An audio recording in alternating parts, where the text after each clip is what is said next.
The Diary of Tomorrow. Emma had always loved exploring old bookstores. There was something magical about the scent of aged paper and ink, as if the past whispered through the pages.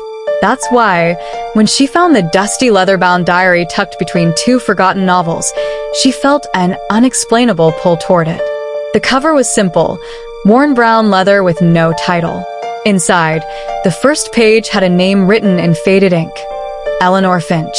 Emma didn't recognize it, but when she flipped through the diary, she froze. The entries weren't from the past. They were from the future. March 9th, 2025. A woman in a red coat will drop her keys outside the cafe at 10:17 a.m.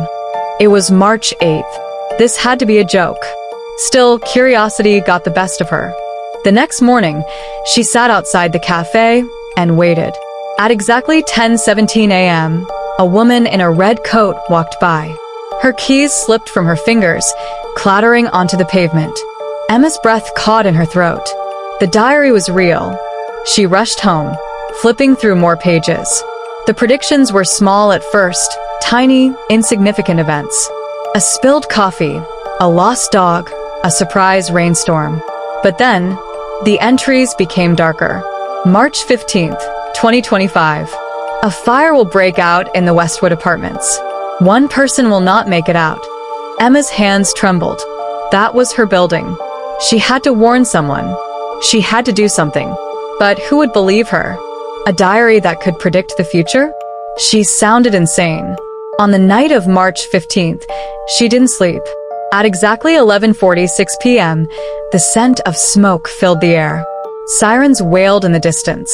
She ran, banged on doors, screamed for people to wake up. Because of her warning, everyone made it out. Everyone except one.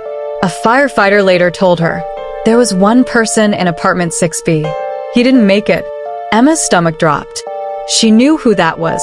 Mr. Donovan, her quiet neighbor, always reading by the window. She flipped open the diary. There, written in ink that hadn't been there before, was a new entry. March 16th, 2025. Emma tried to change fate. She couldn't, but the diary isn't done with her yet. Her heart pounded. She turned the page. The next entry had her name, and it was dated tomorrow.